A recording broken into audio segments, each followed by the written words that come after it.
ungido para ser rei sobre um povo. Nós já vimos, o pecado de Davi, a queda dele, como aconteceu, e agora nós vamos ver as consequências do pecado. Por que, irmão? Eu quero que os irmãos estejam atentos a uma coisa. Amém? Amém. O pecado está à porta, a todo instante. Por isso que a Bíblia diz que Satanás, o diabo, o inimigo, é como um leão que anda ao derredor, procurando aquele que possa tragar. E o pecado nada mais é do que a brecha que o diabo, Satanás, precisa para tragar a sua mente, tragar os seus sentimentos, tragar a sua alma. Nós precisamos entender que o pecado é a porta de entrada para que o inimigo entre na sua vida, acesse a sua vida. Quando nós pecamos, nós não nos arrependemos diante de Deus, nós deixamos com que o inimigo entre nas nossas vidas. Isso é algo que nós precisamos tomar como decisão em nossa vida. Eu não quero e nem vou pecar contra o meu Deus. Todos compreenderam? Amém. Eu não quero e eu não vou pecar contra o meu Deus. Vocês podem repetir isso em nome de Jesus? Eu não quero e eu não vou pecar contra o meu Deus. Você falou isso para mim, agora fala para que o inimigo, Satanás, escute. Eu não quero, eu não vou pecar contra o meu Deus. Porque o pecado é uma decisão. Não adianta nós nos apresentarmos para Deus e orar a Ele dizendo assim: ai, Deus me perdoa, eu fui tão ingênuo, tão inocente, eu não vigiei. Não, irmão. O pecado, ele é apresentado a você, é acrescentado no seu coração como desejo e é firmado como erro na sua ação. Então nós precisamos entender que quando nós desejamos pecar, já é um acesso de Satanás sobre nossa vida. Então eu decido, a partir desse momento, se eu quero ou não pecar contra Deus. Amém? Amém. As consequências do pecado de Davi. Eu não sei se vai ser colocado no telão. Todos têm a lição? Em nome de Jesus, glória a Deus. O texto se encontra em 2 Samuel, capítulo 12, versículo 10. E diz assim: agora, pois, não se apartará a espada jamais da tua casa, porquanto me desprezaste e tomaste a mulher de Urias, o heteu, para que seja por mulher. Qual foi o pecado de Davi? Oi? O pecado de Davi foi o adultério, assassinato,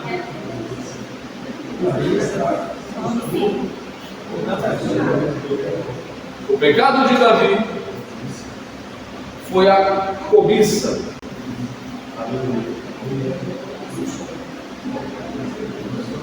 O texto vai nos deixar bem claro que Davi olhou pela janela e, vendo a mulher de Urias tomando banho, que isso já era um erro. A mulher não se tomava banho no terraço, ela ia para o rio à noite, para que não vejam a sua nudez, a sua vergonha.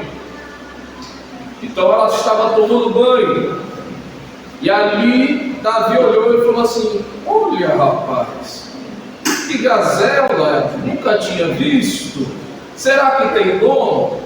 Aí ele vai perguntar para os seus servos: quem é aquela que está lá? E você sabe, vai falar: mulher de Urias. É sério, Urias está na guerra. A mente começa a trabalhar para o seu desejo. É por isso que o pecado começa aqui dentro. A mente começa a trabalhar para o seu desejo. Será que alguém vai ver? Como é que eu faço para que ninguém veja? Como é que eu faço para que ninguém fique sabendo? Como é que eu faço para executar e ainda sair como um inocente aos olhos do povo, mas aos olhos de Deus ninguém se esconde? Aos olhos de Deus ninguém se esconde. A palavra de Deus vai dizer que até as trevas para Deus é como um dia. Até as trevas para Ele é como um dia. Ele vê tudo, Ele conhece tudo, Ele sabe de tudo. Então o pecado inicial de Davi foi a cobiça, cobiçar a mulher do próximo. A partir daí houve consequências, houve ramificações desse pecado. Pecou cobiçando, pecou adulterando, pecou tentando esconder, como nós já vimos em lições passadas, trazendo Urias para dentro de casa, para esconder a gestação. Agora imagina se tivesse dado certo. O menino ia crescer dentro do reino, debaixo do palácio de Davi. O pai ia acreditar que seria o pai, mas não é.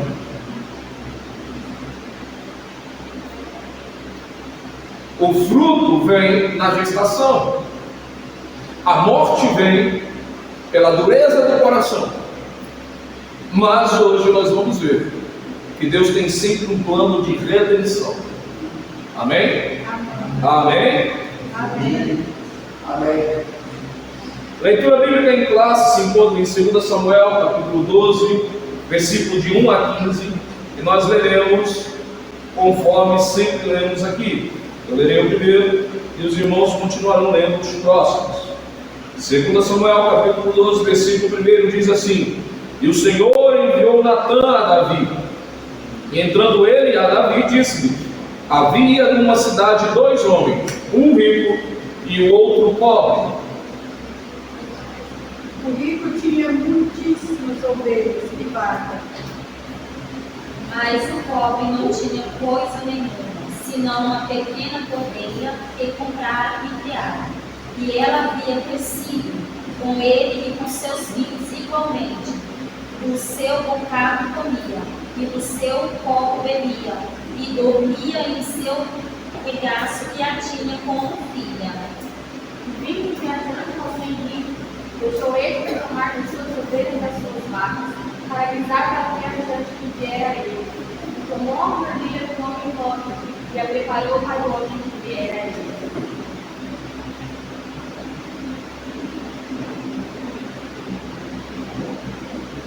Versículo 5. Então o furor de Davi se acendeu em grande maneira contra aquele homem e disse a Natã: Vive o Senhor, que digno de morte é o homem que fez isso. Pela cordeira tomará a dar o qualificado, porque fez tal coisa e porque não se compadeceram. Então disse Natã a Davi: Tu és este homem, assim diz o Senhor, Deus de Israel: Eu te ungi sobre Israel e eu te livrei das mãos de Saul. Tirei a casa do teu Senhor e as mulheres do teu Senhor em teu seio, e também tirei a casa de Israel e de Judá. E se isto é pouco, mais te acrescentarei tais coisas. Porque, pois, desprezaste a palavra do Senhor, fazendo mal diante de seus olhos, a Urias, o Heteu, feriste a espada, e a sua mulher tomaste como tua mulher, e ele mataste, com a espada dos filhos de Amon. Agora, pois, não se apagará a espada jamais da tua casa, não se apartará a espada jamais da tua casa, porquanto me desprezastes e tomastes a mulher de Urias, o Heteu, para que te seja por mulher. Assim diz o Senhor: Eis que suscitarei da tua mesma casa o mal sobre ti, e tomarei as tuas mulheres perante os teus olhos, e as darei a teu próximo, o qual se deitará com tuas mulheres perante este sol. Porque tu me fizeste, mas eu farei esse negócio perante todo Israel e perante o sol. Então disse Davi a Natã: Pequei contra o Senhor. Disse Natã a Davi: Também o Senhor te perdoa o teu pecado, não morrerás. Todavia, porquanto com este feito deste lugar sobremaneira desta da maneira, a que os inimigos do Senhor blasfemem também, o filho que te nasceu certamente morrerá. Então Natã foi para sua casa, e o Senhor fez a aliança que a mulher de Deus dera a Davi, e a criança nasceu grávida.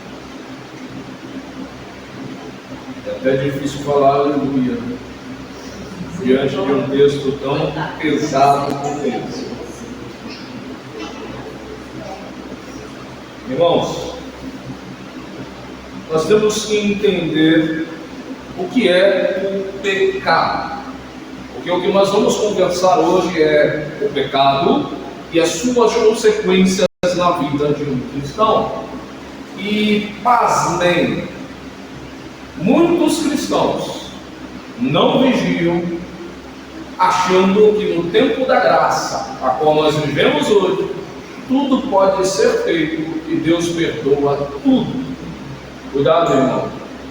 Assim como Jesus mesmo vai deixar claro nas suas palavras, no último e grande dia, haverá pessoas que tomarão um susto, achando que estão completamente salvos da ira do Senhor, mas verão que elas estão no centro da ira do Senhor, por causa das suas ações contínuas contra a vontade de Deus. Cristão que é cristão teme as consequências, teme a Deus em primeiro lugar e teme pecar contra Deus. Nós vamos entender agora o que é o pecar contra Deus. Amém? Conceito do pecado no Antigo e no Novo Testamento. O primeiro ponto, no Antigo Testamento, a palavra pecado tem diversos significados. Lá em Êxodo capítulo 20, versículo 20, tanto em Juízes 16, 20, quanto em Provérbios capítulo 19, versículo 2, o pecado ele tem o significado direto de que é errar o alvo. A prática da imoralidade e a idolatria. Homens e mulheres imorais, homens e mulheres idólatras estão errando o alvo que é Cristo. A lei mosaica não foi feita, ou as pessoas naquela época não tinham esse entendimento, hoje nós temos. Assim como nossos pais ou os nossos avós não tinham entendimento de algumas coisas, e hoje nós temos um entendimento mais amplo dessas coisas. A lei mosaica para aquele povo naquela época era uma lei em que eles deveriam seguir por completo. Por quê? Porque a lei iria moldar o caráter daquele povo. Imagina aquele povo saindo do Egito. Viveu no Egito cerca de 400 anos. Imagina sair do Egito, carregado de uma cultura podre, politeísta, uma cultura em que depravava o caráter do homem, uma cultura que corrompia a dignidade da mulher. Imagina sair daquele lugar e agora está entrando ou caminhando para a terra prometida. Que tipo de povo Deus aceitaria na terra prometida? Um povo totalmente corrompido ou um povo completamente transformado? Oi? Vamos de novo. Que tipo de povo entra na terra prometida? Um corrompido ou um transformado?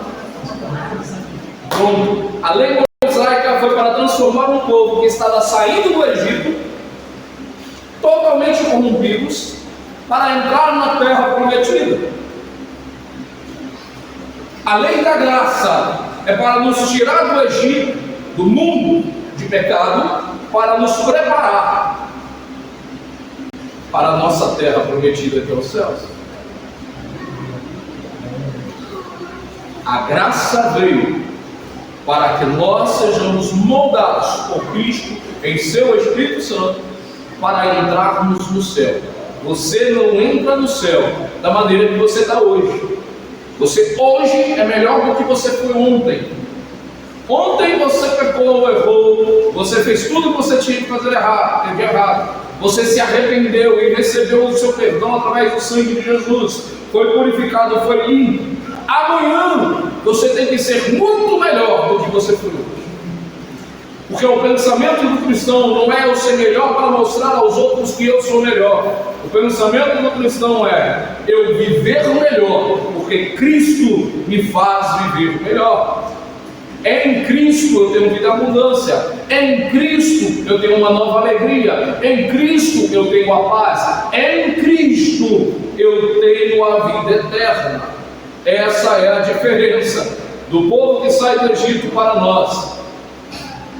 Amém? Estão entendendo, irmão? Qualquer dúvida, a gente para e tira as dúvidas.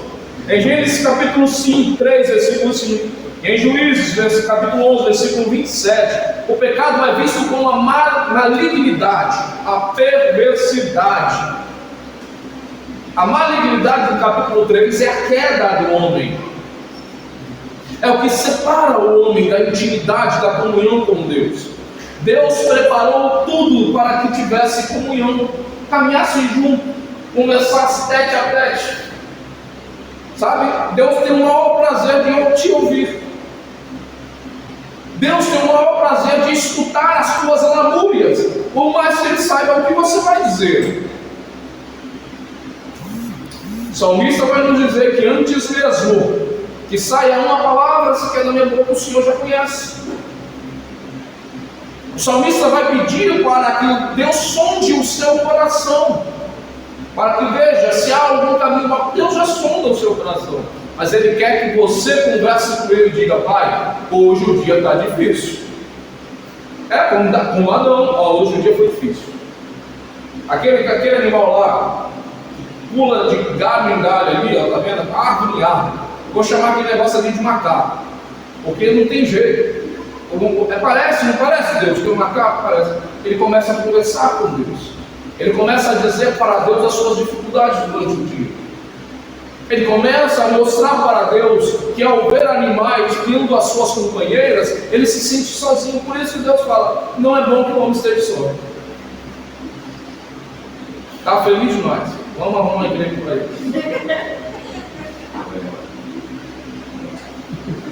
Deus, ele sempre quis ter comunhão com o homem, até chegar ao ponto da sua queda. A malignidade do homem de querer ser igual a Deus, e aí vem o pecado entrando pela humanidade, aí vem Caim matando Abel com a sua perversidade, por não ser aceito. E olha só, não é que Deus não aceitou a Caim, Deus só não aceitou a sua oferta. Deus se agradou mais da oferta de Abel. Deus não disse: eu não aceito a Caim. Ele disse isso no texto? Não. Deus não fala no texto: eu não te aceito, Caim. Não. Deus se agradou mais da oferta de Abel. Só que aí a perversidade no coração do homem vai fazer com que, se não aceitou o que eu ofereci, é porque gostou mais de fulano. Então, vou matar fulano. Que aí sobra o quê? Sobra só eu. E sobrando só eu, vai ter que me aceitar de qualquer forma. O pensamento humano, carnal, que nós temos que deixar de lado. E isso às vezes acontece na igreja. Fulano canta melhor, então eu vou matar fulano, porque aí sobra só eu. Fulano prega melhor, então eu vou destruir a moral de fulano, que prega assim. Mas graças a Deus isso não tem aqui na DFK. Todos nós somos irmãos em Cristo, companheiros e cheios de comunhão, né? Em 2 Reis, capítulo 3, versículo 5, a revolta, a rebelião também é um pecado no Antigo Testamento. Rebelião, irmãos, é nós estarmos contra a vontade de Deus, é nós nos revoltarmos contra o que Deus determina sobre o seu povo. A rebelião vem de uma atitude em trocar aquilo que Deus colocou como certo para aquilo que nós queremos que seja certo. Aí eu divido. Por quê? Porque quando Deus diz é X, eu falo assim: mas Y é mais bonito. Deus fala: X não é bonito, mas as consequências são melhores. Aí eu falo: mas eu quero Y, então eu vou fazer Y. Por quê? Porque Deus é mais bonito Y. Olha só como é que Y é bonito. É igual normalmente, quando nós ensinamos aos jovens a orar pelo seu cônjuge, aí a gente fala, não namora cedo não. Não tem os pais que falam isso? A igreja ajuda também, não namora cedo não. Procura, Deus, eu estou esperando o homem certo. Deus já disse como é que é o homem certo. É um homem trabalhador, é um homem com caráter, um homem sincero, um homem verdadeiro, um homem honesto, um homem temente a Deus, um homem que vai amar sua mulher e seus filhos, é aquele homem que tem medo de pecar contra Deus. É um homem submisso também a Deus. É um homem que sabe reconhecer, humilde, reconhecer os seus erros. Lá em casa tem que falar, me perdoa. São 3 mulheres lá em casa, irmã diz. Se eu for falar, eu estou lascado. Então a gente tem que aprender a ser humilde, a reconhecer, mesmo que às vezes a gente se rebela um pouquinho. Mas no final você tem que falar, Deus, o Senhor está certo, eu estou errado, eu te amo. São 3 frases que nos ajudam. O reconhecimento de que estamos caminhando errado e não escolhemos a Deus, a opção que Deus nos colocou, a opção não, o decreto que Deus nos colocou, porque Deus não tem opção, irmão. Ou é ou não é, ou é ou não é. É o que Ele quer ou não é o que Ele quer. Entende? A transgressão consciente, isso daqui é doente. Isso daqui é doído. Em Levítico capítulo 4, versículo 2, vai nos falar sobre a transgressão consciente, que é o iníquo. Iníquo nada mais é do que aquele crente que sabe que Deus não gosta de tal situação, mas continua fazendo aquilo. Alguém pode dar um exemplo? Para vocês não dormirem com minha voz. Um pecado que os irmãos sabem que Deus não gosta que você cometa e você continua cometendo. Vocês não, graças a Deus, somos todos santos diante do Senhor. Preguiça, fofó. A preguiça vai ter com as formigas preguiçosas. A mãe falava isso comigo direto. Quando eu queria ficar em frente à televisão, assistindo desenho depois de chegar da escola. Ela falava, levanta, vai lavar as coisas da cozinha, vai limpar o banheiro. Depois de você cumprir com suas obrigações, você pode ter o seu pagamento das suas obrigações feitas. A preguiça é algo que Deus abomina. Deus não gosta de homem preguiçoso. Quando Ele vai chamar A língua maldosa também. a língua maldosa, a língua maliciosa, é aquela língua que levanta falso testemunho sobre uma pessoa, tentando denegrir a imagem e o caráter da pessoa, né? Que é a pessoa que levanta falso. A fofoca, Deus condena. A idolatria, Deus condena. Tem gente que é idólatra até as pessoas. Tem gente que agarra a pessoa está errada do jeito que for, mas continua presa com a pessoa, idolatrando a pessoa. Nós não estamos aqui para idolatrar pessoas, estamos aqui para reconhecer a caminhada da pessoa. Não estamos aqui para idolatrar. Honrar a caminhada de alguém, que nós vimos a dureza que foi a caminhada, e a perseverança e a constância que a pessoa teve, e ver os frutos desta caminhada, é você dizer glória a Deus, aleluia, que Deus continue frutificando. Da mesma forma somos nós, para chegarmos até aqui no Cartaxo, em Portugal. Eu nunca imaginei na minha vida isso.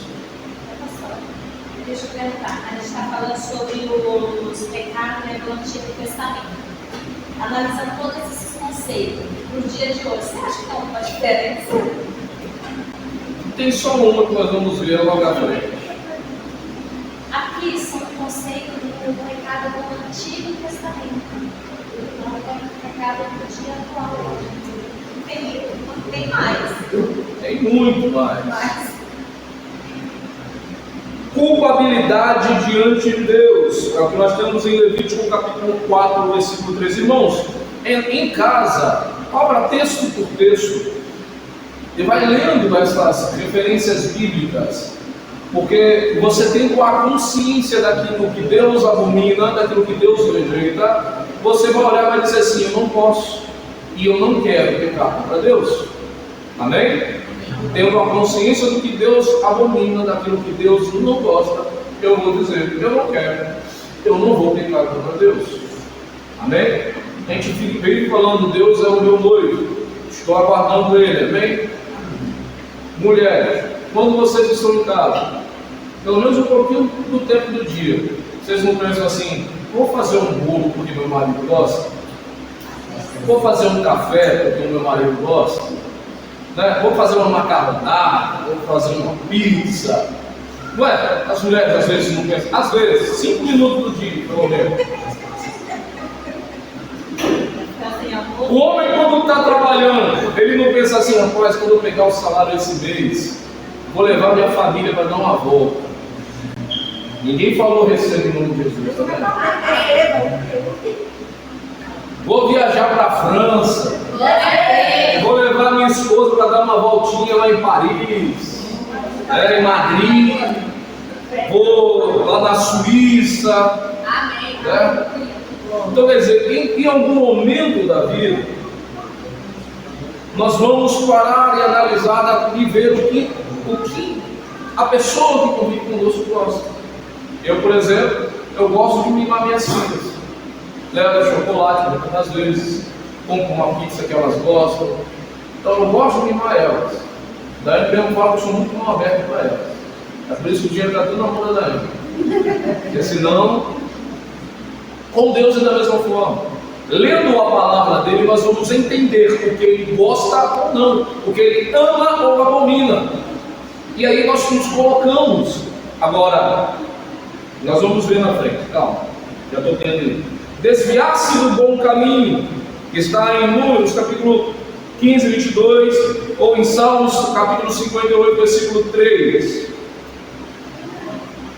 No Novo Testamento,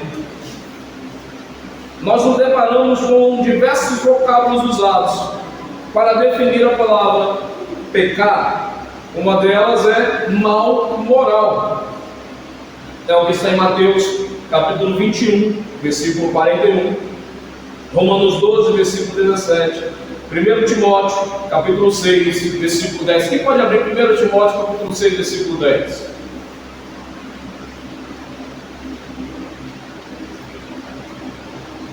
Timóteo 6, 10.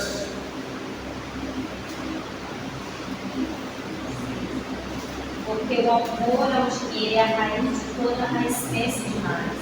E nessa cobiça algum se desvia da fé e se transpassam a si mesmo com muitas dores. Mal moral. O dinheiro se tornou uma imoralidade para aquela pessoa. Porque ela colocou o dinheiro como uma primícia ou como a primazia da sua vida. Aquela pessoa que trabalha muito, aquela pessoa que tudo conversa, quer tirar proveito de outra pessoa, é aquele patrão que ao invés de pagar o que é justo, joga o valor do salário da pessoa lá embaixo, para que ele sempre saia no lucro. E se sente prazeroso nisso. Entende? Aquela pessoa que vai vender o carro vale 1.000 euros, mas ele quer vender por 5.000. Por quê? Tem amor ao dinheiro. Aí se as suas filhas chegam e dizem, pai, dá. Não tem esse negócio de 1 euro mais, né? Antigamente tinha esse negócio de R$1 pra gente, né? Uma moedinha de R$1 era tão feliz uma criança. Hoje em dia é, pai, me dá 50 euros. Pai, meu carrinho da China está cheio. Eu falo, quanto? Ah, pai, está em 100 euros. Gente, eu não sei de onde tira, mas tem pai que não leva os filhos em situações como essa. Por quê? Porque está agarrado a um dinheiro. Aí vai forçar os filhos. Nós temos exemplos no Brasil de pais que deveriam colocar o seu papel como pai e cuidar dos filhos, mas ao invés disso, eles forçam os filhos a trabalhar para que eles estejam lucrando com isso. Isso é amor ao dinheiro. Nós precisamos entender. Eu não estou falando, irmão, trabalhar para sustentar a família ou ajudar a sustentar a família. Eu estou falando em colocar os filhos para trabalhar, ele não fazer nada e ainda receber por aquilo dali. Nós precisamos ter zelo por isso, para que isso não ocorra em nosso meio. Amém? A impiedade, a incredulidade, a heresia, ou o herege, ou o apóstata. Quem sabe o que é um apóstata? Aquele que nega a fé. Gente, apostasia, isso daqui. Vou abrir o primeiro parênteses que não havia ainda. Apostasia não vai vir do mundo. Vou repetir para que vocês entendam. A apostasia, que é dito na Bíblia, que vai acontecer antes do anticristo chegar, não vem do mundo, vem daqui de Deus. A apostasia vem de dentro da igreja. A apostasia é eu começar a descrever, ou eu descrever totalmente que Jesus Cristo é suficiente para mim. Eu não aceito mais Jesus como Senhor. Eu me aposto da fé. Como isso começa a acontecer? Simples. Não tenho um desejo mais de culto. Não tenho desejo mais de louvar com os meus irmãos.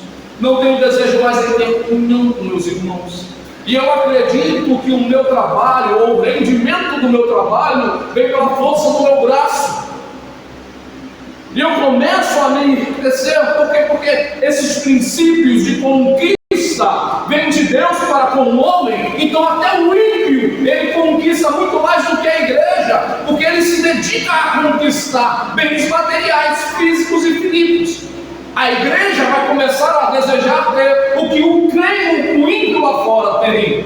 E tem muitos dentro da igreja já desejando isso. Não estou aqui pregando sobre sermos miseráveis, de forma nenhuma. Deus não é um Deus desse. O próprio Jesus disse que Ele nos ama, Ele tem prazer de suprir as nossas necessidades.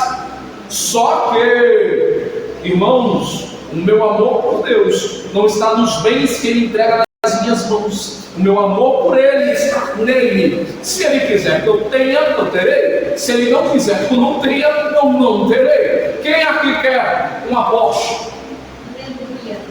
Quem aqui quer uma BMW? Quem aqui quer uma Mercedes? Uma mansão na praia? Todos nós queremos. Mas você já perguntou, Deus, você quer isso para mim? Conquistar você consegue. Faça um bom investimento na bolsa de valores.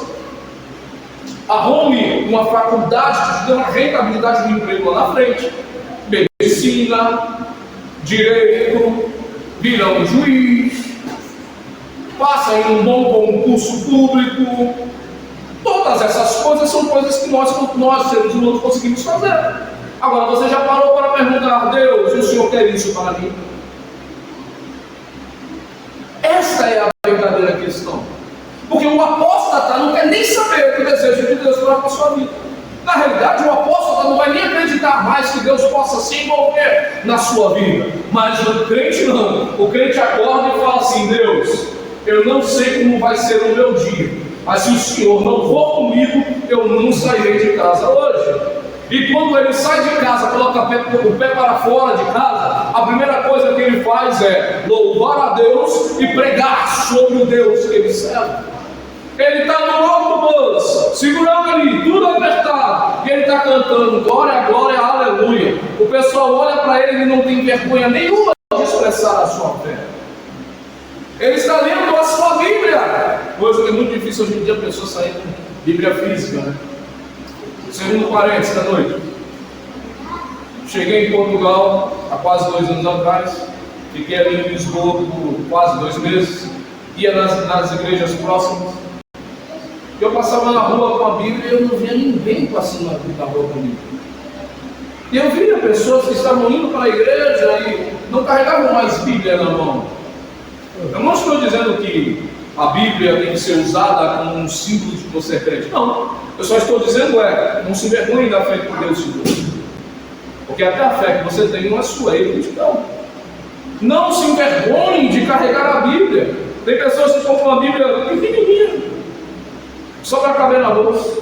É mais fácil de carregar. Não, irmão. É estar com vergonha de passar na rua com a Bíblia na mão e as pessoas apontarem e dizer, é crente? Sou. Com muito orgulho e com muita felicidade. Amém? Vou fechar o parênteses. A culpa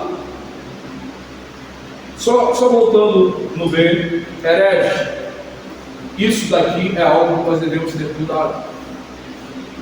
Como é que eu identifico um herege?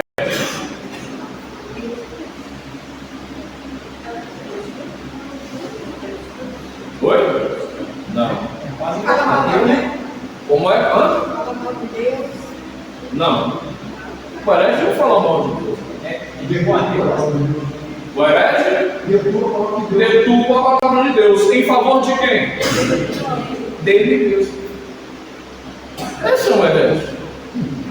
Como é que eu identifico um falso profeta? Pedro vai nos ensinar. Paulo vai nos ensinar. Ele vai falar de oferta. Ele vai falar de dízimo. Ele vai falar de bênçãos do Senhor, de bem-aventuranças para aquele que semeia numa terra boa. Ele vai falar de tudo isso. Só que tem uma diferença muito clara. O falso profeta, o herege, diz a palavra do Senhor para trazer frutos para ele, não para ele.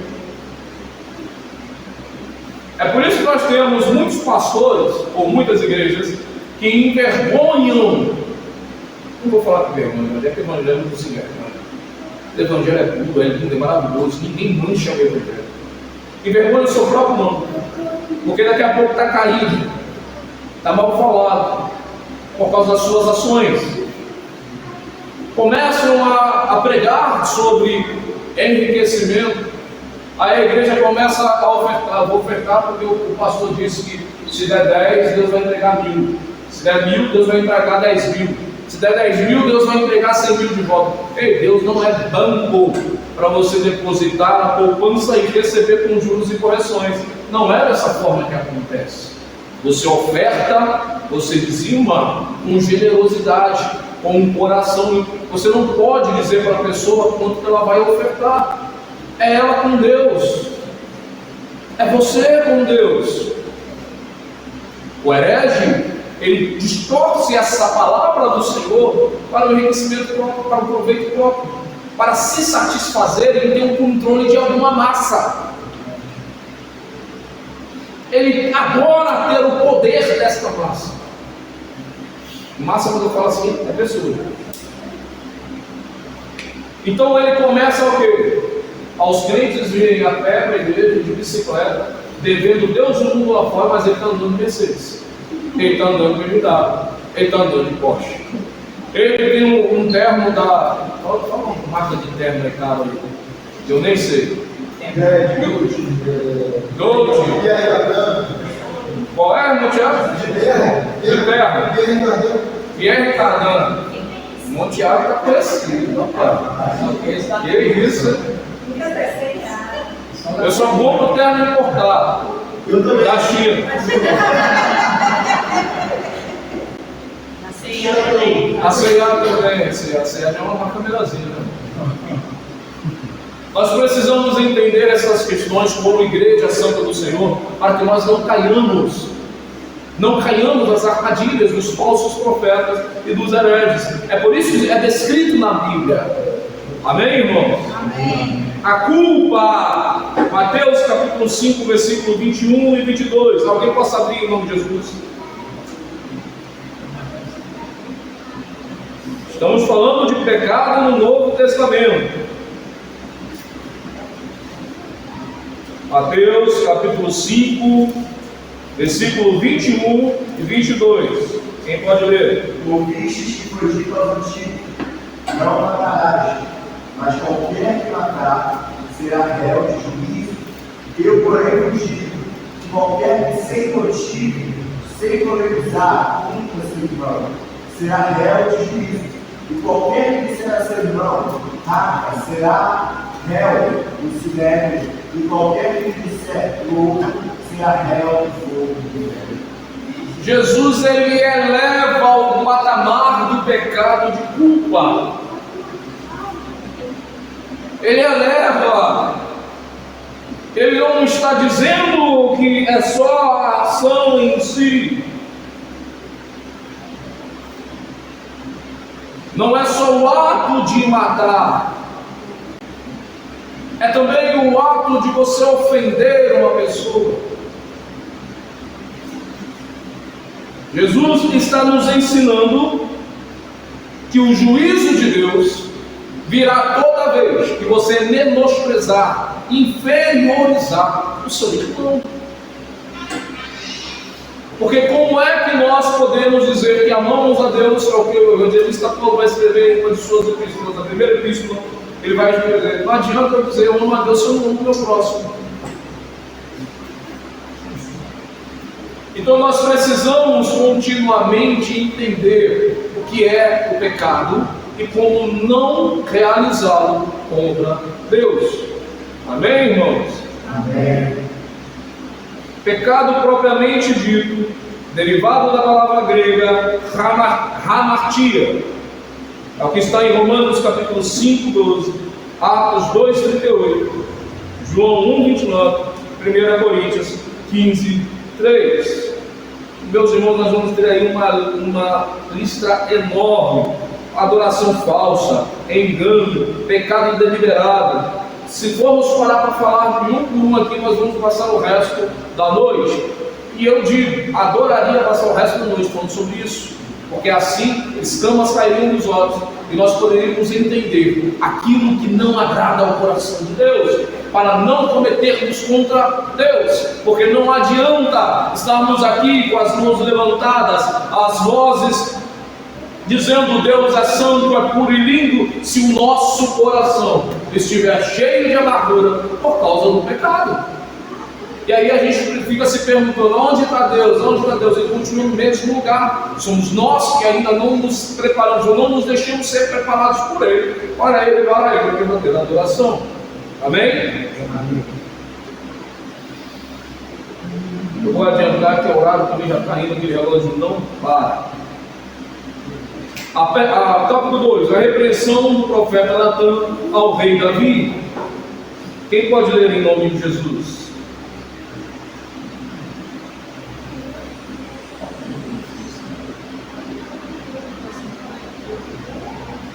Tudo nos leva a crer que Davi não iria confessar seus pecados. Havia se passado um ano e para ele todas as coisas estavam normais. Mas Deus não deixaria impune. Note o quanto a Bíblia é maravilhosa. Ela não esconde o pecado de ninguém. Esse procedimento, além de revelar a justiça divina, mostra que o compromisso do Senhor é para com os que amam e bravura, em sinceridade, não importando a posição que exerçam, pois se pecarem, pagarão pelos seus pecados. A consciência do rei Davi estava morta. Foi necessário uma alegoria do profeta Natan, relatando a ação de um homem rico que, pela força, se apropriara da juventude única e amada de um pobre. O rico, apesar de possuir um grande rebanho, recusou-se a lançar mão de suas muitas ovelhas. Davi se mostrou irado com um procedimento do rico e prontamente queria condená-lo à morte. Amém. Irmãos, vamos falar um pouco sobre esse tópico 2, porque acontece muito com alguns crentes. Às vezes comete um pecado e acredita que está tudo normal. Davi foi a mesma coisa. Ele pecou, cobiçou, adulterou, matou Urias. A mulher estava grávida, tomou a mulher e falou: agora vai estar tudo ok. Ninguém falou nada, meus servos não falaram nada, o povo não sabe de nada. Tem um zum aqui ou outro, mas não tem problema. Eu sou o rei, qualquer coisa eu mando matar também, não tem problema. Davi, um ano se passando, a criança já nasceu. Ele achou: está tudo normal, está tudo perfeito. Mas com Deus ninguém brinca. Com Deus ninguém brinca. Eu quero que vocês entendam da seguinte forma: Deus ele foi revelar o pecado a Davi. Deus usou Natan para repreender Davi. E Deus usou Natan para dar um juízo a Davi. O profeta, ele não vai falar sobre pecado na frente de todo mundo. Para com esse negócio de ver vídeo na internet de que o pastor está pregando e algum profeta levanta do meio da igreja dizendo: olha, Deus mandou dizer para você descer porque você está em pecado. Mostra o pecado então. Mostra com provas o pecado, porque foi isso que Deus mostrou através de Natã, mas foi de uma forma generosa até. Natã não foi a Davi com brutalidade. Natã não foi com Davi com um juízo humano, querendo matar Davi. Porque a voz do Senhor para conosco, até mesmo em pecado, é para dar vida. Quando Adão peca lá no Éden, Deus não vai para Adão e fala assim: ô Adão, já sei que você já pecou, e agora tu vai morrer, cabra, porque eu sou macho, te criei e eu te mato. Deus não foi fazer isso com Adão. Deus desceu no Éden, mesmo sabendo onde Adão estava. Aí está Deus passando: ô Adão, aonde tu está? Eu sei que você está atrás da noite, mas eu quero ouvir você falar onde tu está. Deus, ele foi com generosidade, irmãos. A mesma forma que Natã foi. Natã recebeu uma ordem de Deus: vai começar com Davi, vai mostrar para Davi o seu pecado. O ano já se passou, ele não me procurou, está achando que vai ficar por isso, mas mostra para ele que eu sou o Deus que tudo vejo. Ele foi procurar Davi, só que ele foi procurar Davi mostrando o erro dele pela palavra. Por quê? Porque a parábola que Natã usa nada mais é do que a própria lei.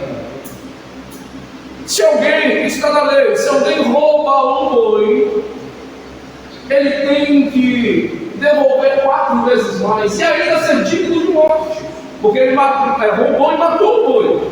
Não era dele, está na lei. Aí Natã vai falar o que com Davi? Como é que eu fico com esse macho e falo para ele que ele errou, que ele pecou?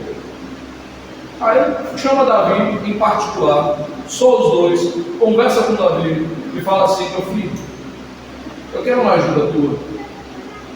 Eu estou sabendo de um cara aí, rico, e um cara pobre. Julga essa questão para mim. Tu é o rei, eu sou só o profeta, mas tu é o rei, julga essa questão para mim. O rico pegou a cordeirinha do pobre, a bichinha comia na cama dele, comia na mesa dele, dormia na cama dele, brincava com as filhas dele, era uma filha para ele. E o rico matou a cordeirinha por seu bel prazer. O que a gente faz nessa situação? Davi era justo, irmão. Era pecador, mas era justo. Davi tinha amor no seu coração. Errou, mas ainda continuava tendo o mesmo caráter que Deus levantou ele. A mesma visão de cuidar, de zelar, tinha Davi. Então Natã usou essa mesma arma. Eu sei que ele ainda tem o espírito do pastor que estava dentro. Aquele que vivia lá nas noites frias, cuidando das ovelhinhas, aquele que arrancou a ovelha da boca do leão, aquele que matou o urso para proteger as suas ovelhas. Eu sei que esse Davi está aí dentro. Passou esse tempo todo, mas ele está aí, então eu vou trabalhar com isso nele. Natã foi boca de Deus, enviada por Deus, mas tratou com ternura.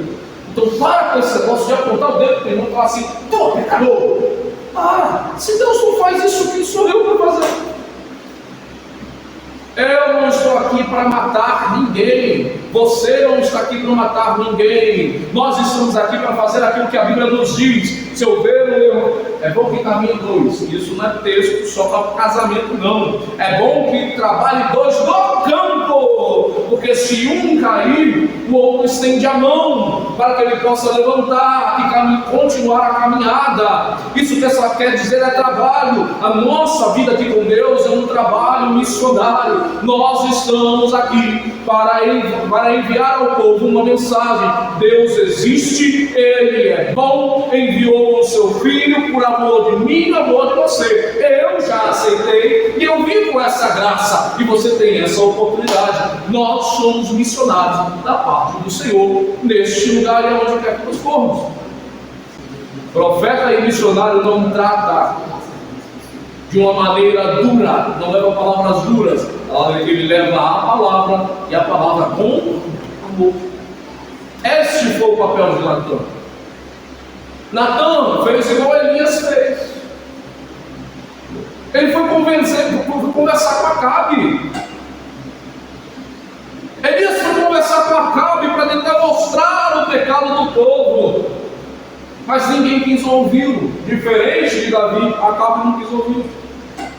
Foi necessário ficar sem chover por 3 anos. Foi necessário o povo sofrer. Foi necessário ver fogo descer do céu. Foi necessário ver a morte dos profetas de Baal. Irmãos, foram 300 profetas de Baal mortos a fio da espada, para que o povo se dobrasse e dissesse: só o Senhor é Deus. Nós precisamos entender, irmãos, que Deus ele fala, Deus ele nos confronta, mas sem amor.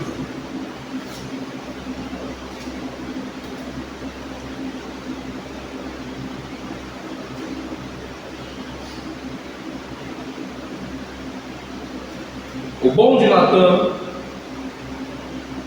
é que quando ele vai mostrar a passagem do erro de Davi, ele vai conversar com Davi mostrando o que Deus fez para Davi.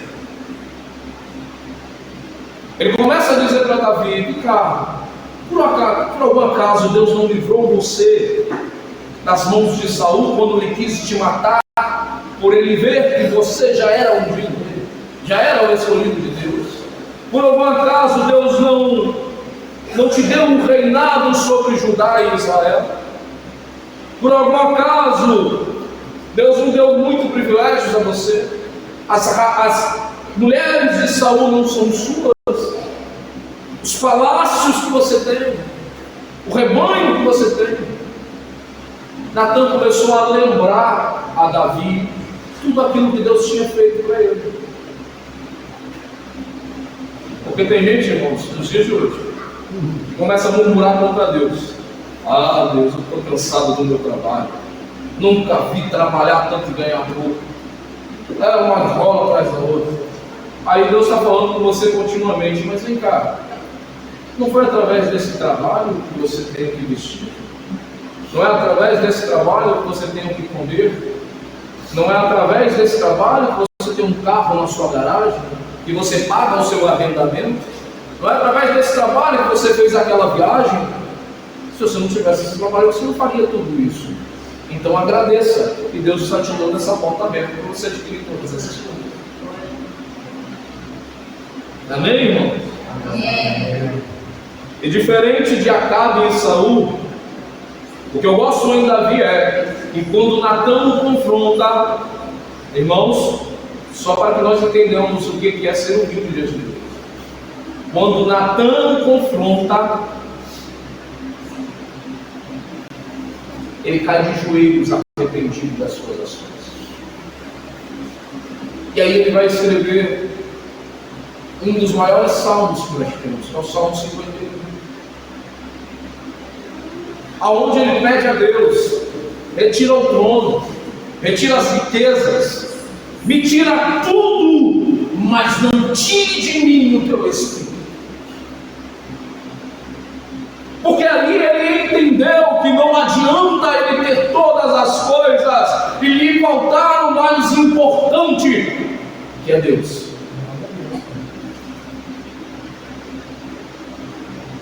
Ali ele entendeu.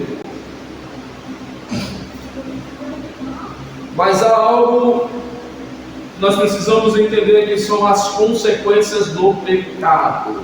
Isso existe até nos dias de hoje. Mesmo no tempo da graça, há consequência do pecado. Um dos exemplos que nós temos é o ladrão na cruz. Todos nós lembramos do ladrão na cruz? Ele creu ou não creu em Jesus? Ele não pediu falando: Senhor, eu sei quem tu és.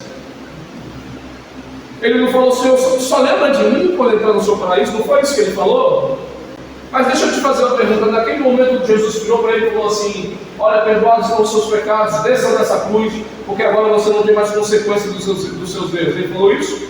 Jesus falou isso com ele? Não. Ele teve que pagar pelos seus erros. Como um ladrão, ele pagou da forma que era pago naquela época. A morte de cruz. Uma das piores mortes existentes naquela época. Uma das piores condenações existentes pelos romanos naquela época. A morte de cruz. Ele pagou pelas consequências dos seus atos. E tem crente hoje em dia que acha que vai errar e vai continuar a pedir perdão. Irmão, tem consequência. Aquilo que você fala com outro irmão tem consequência. A palavra de Deus vai nos dizer que os ouvidos é a porta da alma. É por isso que a palavra de Deus vai nos dizer: guarda, você tem que guardar uma coisa, guarda o teu coração. Mas eu vou lhe dizer, eu parafraseando agora: guarda o teu coração, coloca um tampão nos ouvidos. Tem muitas palavras que nós escutamos que não deveríamos escutar, mas escutamos, e querendo ou não, muitas delas nos atingem como seta de Satanás. Então nós precisamos ter cuidado, irmão, que até o nosso falar é pecado contra Deus e traz consequências para a nossa vida. Sabia que você é aquilo que você fala? Você é aquilo que você fala. Vou ensinar para vocês, jovens, agora em nome de Jesus.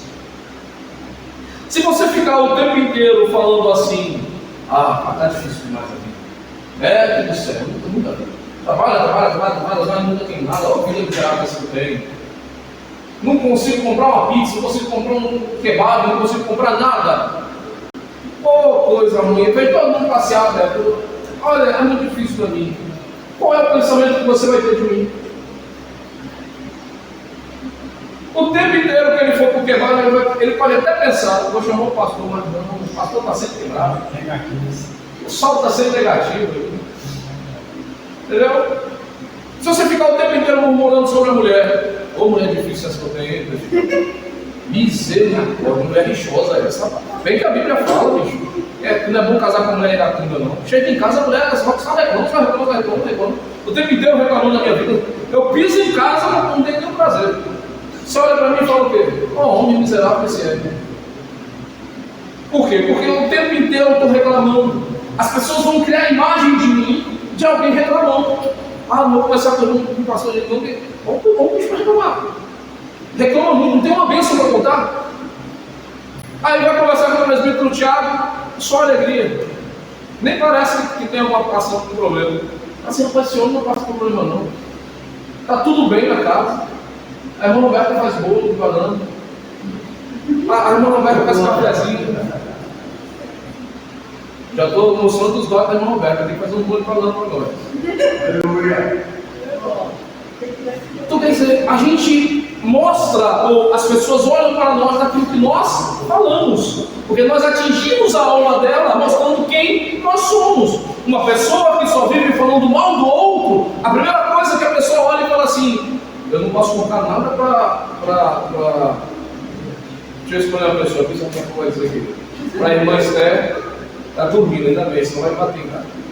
Para a irmã Esther, porque senão a irmã Esther vai contar para outra pessoa. Por quê? Porque a pessoa já sabe. Porque tudo que ela fala é falar da vida dos outros. Então, a consequência do pecado dessa pessoa de ser uma fofoqueira, ela não ter moral nenhuma em nenhum lugar que ela vai. E a pior coisa de um homem, eu estou falando de homem cristão, de um homem ou de uma mulher, é não ter uma moral dentro da sociedade que vive, ser mal reconhecido dentro da sociedade que vive. Agora imagine o crente sair pelas ruas evangelizando e falar assim: eu vou nessa igreja nada. A irmã Esther está lá, fofoqueira. Ainda bem que está dormindo. Estão entendendo, irmãos?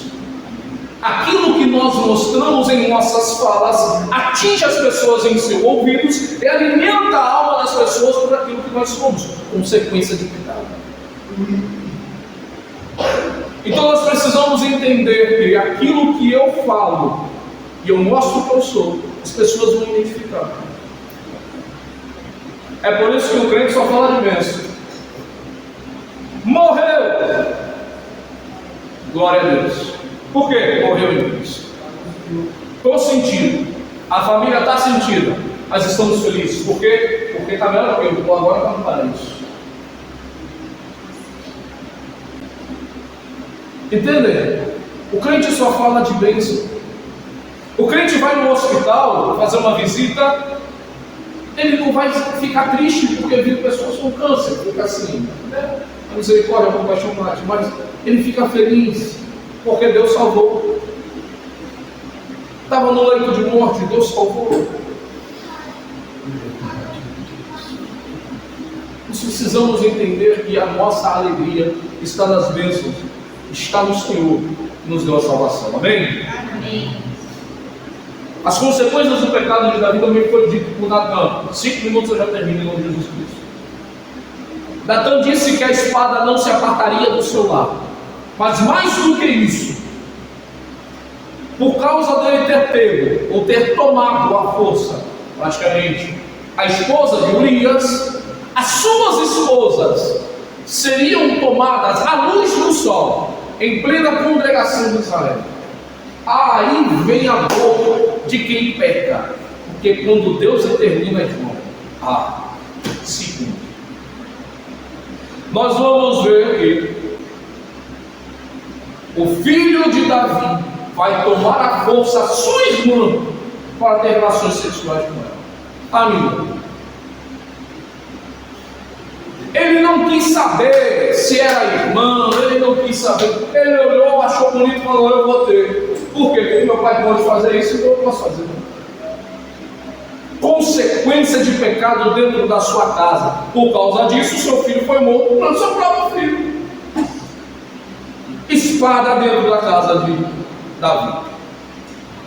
Davi foi perseguido pelo seu próprio filho, Absalão, para se tomar o seu reino através da espada. Todos sabem a artimanha de Absalão? Qual foi? Simples. Sentou lá na entrada do portão. Davi está lá no palácio. Absalão está lá sentado na entrada do portão. E aí, rapaz, vai fazer o que aqui? Conversar com ele? Oi? Rapaz, se você vai comer por ele lá, está ocupado hoje, tu vai chegar lá, não vai ser nem atendido.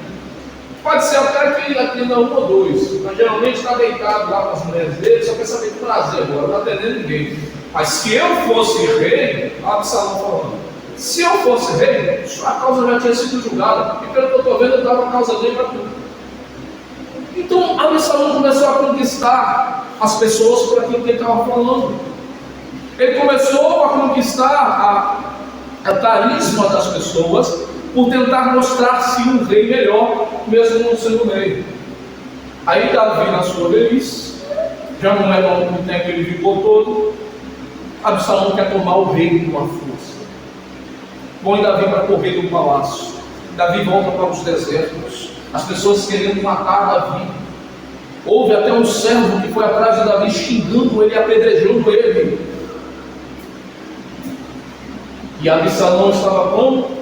Montando uma tenda debaixo do sol e tendo relações sexuais com as esposas de Davi na frente do povo, para mostrar que Davi é fraco e ele era forte, para mostrar que agora Israel tinha um rei forte. A espada não se apartou do reino ou da casa de Davi por causa das consequências do pecado de Davi. O pecado, a gente pode escolher pecado. Eu falo que o pecado é algo que você não comete rápido. No caso de Davi, lógico que ele viu uma mulher, ele começou a desejar a mulher, ele começou a namorar a mulher, ele começou a se aproximar da mulher até consumar o pecado. Mas também a consequência do pecado nós não escolhemos. É o Senhor que escolhe a consequência do pecado que ele cometeu ou que nós venhamos a cometer. Esse é o problema do pecado. E eu falo muito para as minhas filhas assim: aquilo que a gente comete, né, de pecado que nos afasta do Senhor, é como se grudasse em nós um fiz de algo que, com o passar do tempo, por mais que nós nos arrependamos, a gente pode ter sensibilidade naquela área de cair. Um exemplo, o alcoolismo. A pessoa que é um ex-alcoólatra, ele tem que passar longe do álcool, porque há probabilidade de ele cair naquela área. Uma pessoa que se prostituía, ou uma pessoa que traía sua família, sua esposa. Uma pessoa que roubava, ela tem que vigiar, fugir até da aparência do mal, para que não caia novamente, né? Vigiar, correr, para obedecer a Deus, para resistir o diabo, para que ele fuja de volta. O objetivo dessa lição de hoje, irmãos, é nos mostrar que nós não estamos livres de pecado. O pecado vai bater na tua porta. Sabe aquele dia que você levanta, meio chateado com a vida? Tem dia sim, o crente também passa por isso. O pessoal acha que o crente é feliz a vida inteira, o dia inteiro. Não. Tem momentos que você passa por uma tribulação. No mundo tereis aflições. Mas Jesus fala, tende com ânimo. Nós temos que estar sempre tendo com ânimo. Sempre ver o melhor das situações. Mas muitas das vezes nós não conseguimos. Muitas das vezes as aflições batem. Sabe quando você é pai de família e dá um monte de conta para você pagar, e o seu ordenado já foi embora praticamente tudo? Você fala, e agora? É esse momento que a gente tem que ter bom ânimo. É nesse momento que nós devemos mostrar verdadeiramente a nossa fé e não pecar. Porque o pecado vem. É como? É você pegando, por exemplo, nós temos algumas pessoas que trabalham em construção civil aqui. O presbítero Tiago, o pastor Carlos, eu trabalho em construção civil. O presbítero Antônio às vezes mexe com mecânica fora do serviço. Então, algumas mulheres mexem com o salão, as mães Elis, né? Eles mexem com o salão. E aí cai a tentação. Aí aparece uma mulher para mexer com o cabelo do salão da irmã Elis, só estou pegando como exemplo, né? Não dizendo que é assim, não, de Jesus. Chega a mulher lá, o cabelo era para fazer, não sei nem quanto que custa. Minha mulher vai, eu não sei quanto que é também. 20 euros uma escova? 10 euros, olha que maravilha. Eu vou lá fazer uma escova.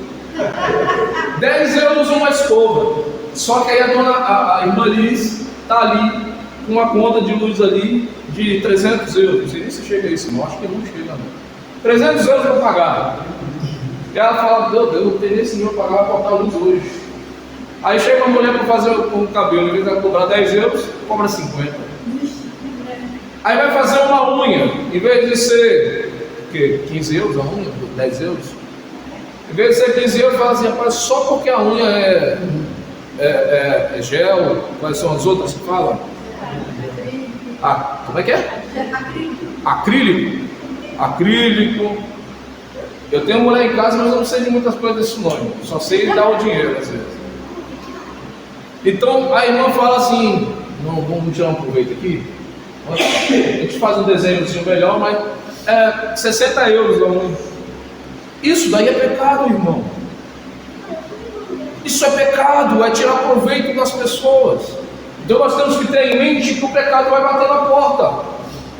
E as consequências vão vir. Neste caso, qual seria a consequência do pecado da irmã Liz? Não pecou não, irmão, em nome de Jesus.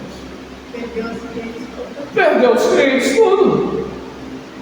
Porque a irmã Karine vai lá fazer a unha. Cobrou 60 euros, você vai voltar lá, irmã Karine? Às vezes você até faz, para dizer assim, mas estou aqui mesmo, tem um dinheiro sobrando, vou fazer. Mas a primeira coisa que ela faz é chegar em casa e falar assim, minha sogra não sabe o que aconteceu. A irmã Liz cobrou 60 euros numa vinha. Lá eu faço por 10, por 15. Não volto lá mais nunca.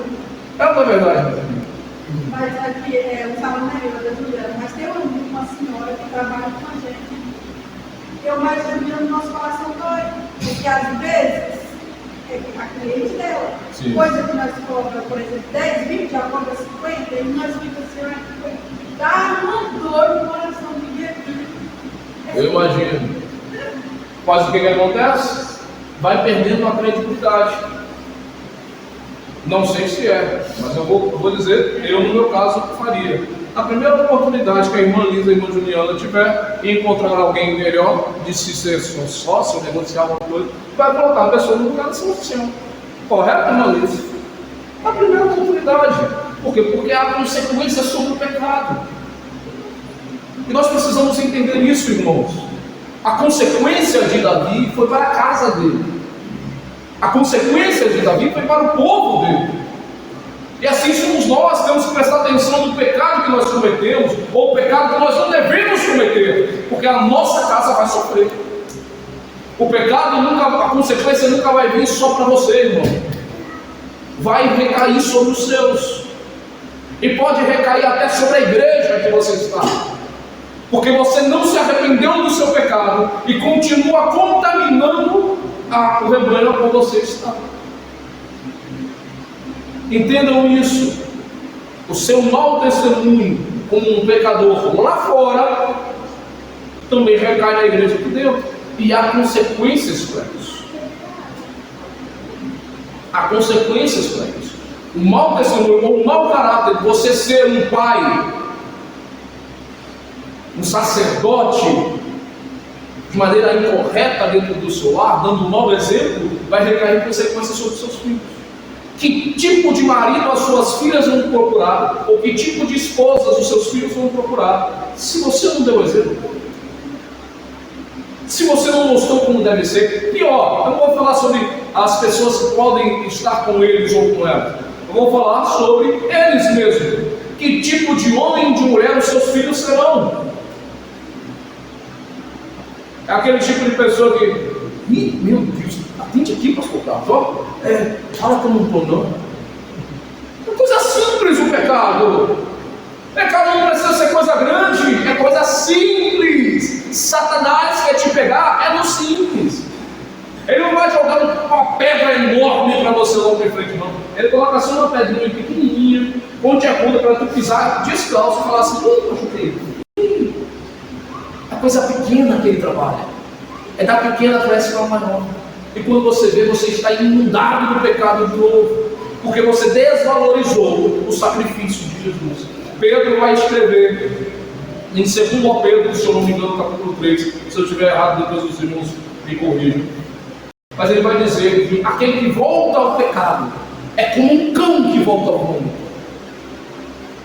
Então hoje eu chamo você, igreja do Senhor, a estar mais vigilante, estar mais atuante na leitura da palavra de Deus, para que não pequemos mais contra o nosso Senhor, porque Ele abomina o homem pecador, Ele abomina o homem iníquo, e eu não estou aqui para passar os meus dias saindo da minha casa, para trabalhar, para honrar aquilo que Ele me entregou, para estar aqui louvando a Ele com vocês, para chegar no último e grande dia e dizer assim: para trás de mim, pois eu não vos conheço. Eu não estou para isso.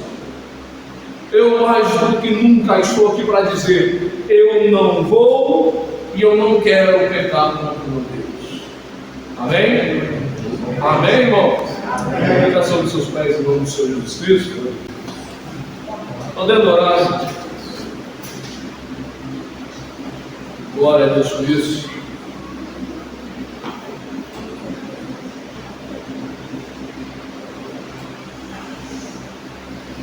Aleluia. O pecado destrói uma nação, como destruiu Israel no tempo de Elias e Acabe, como destruiu Davi e sua casa. O pecado destruiu o povo de Deus todas as vezes que eles se esqueciam de quem Deus é na época dos juízes. A idolatria, a rebeldia, a imoralidade tomava conta do povo. Mas eu estou aqui hoje, esta noite, para dizer para esta igreja é uma igreja temente ao Senhor Jesus Cristo. Aleluia. Esta igreja é uma igreja que vigia os seus atos, as suas palavras, para não pecar contra o Senhor Jesus Cristo.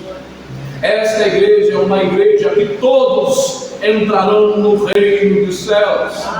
É por isso que eu vou falar mais uma vez. Alguns podem até achar que é tom de brincadeira, mas eu tenho um encontro marcado com você lá no céu, na Nova Jerusalém, pertinho da árvore da vida. Pode me procurar. O arrebatamento aconteceu, me procura lá, porque eu vou estar lá de frente com Jesus Cristo. Eu quero estar com você lá naquele grande dia. Aleluia. Crente não brinca de ser crente. Crente é crente e pronto. Amém? Amém. Glória a Deus. Senhor nosso Deus, nosso Pai, nós te louvamos, nós te exaltamos, porque o Senhor é um Deus que nos confronta, o Senhor é um Deus que nos conforta, o Senhor é um Deus que nos consola, o Senhor é um Deus que nos salva. Obrigado pelo ensinamento desta noite. Senhor Deus, que o Teu Espírito Santo venha completar em nossos corações e nos exortar para não pecarmos contra o Senhor. Que nós possamos estar atentos, vigilantes, para que nós não caiamos nas armadilhas de Satanás. E que a todo instante, Senhor Deus, nós possamos mostrar para os próximos que o Senhor ama aquele que vive na perseverança da fé em Cristo Jesus. Fica conosco, caminha conosco, nos leva, Senhor Deus, a passos largos até a porta celestial, para que possamos entrar por ela e receber do Senhor a recompensa, ao Pai, de tudo aquilo que vivemos aqui, para a honra e glória do Teu santo nome. Leva-nos em paz para os nossos lares.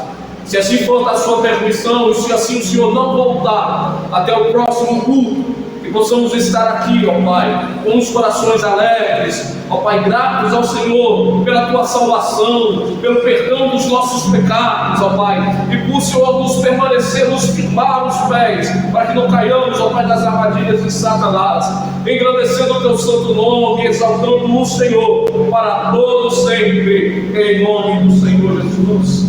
Estenda as mãos para receber o amor de Deus Pai, que a graça maravilhosa do nosso Senhor Jesus Cristo, que as doces consolações e comunhão com o Espírito Santo do Senhor esteja com toda a igreja, não só hoje, mas para todos sempre, e que a igreja cante com uma forte voz. Amém.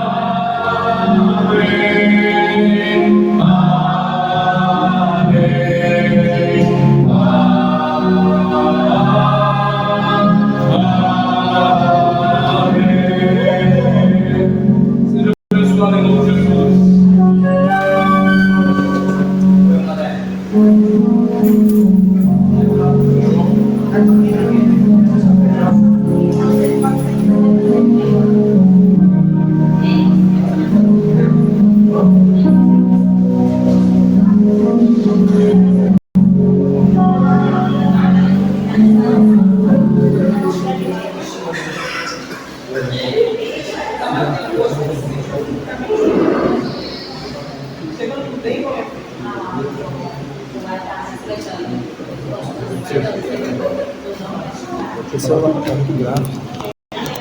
Que bom, você tem que acertar aquela caixa desse. Pastor, os irmãos te abençoe.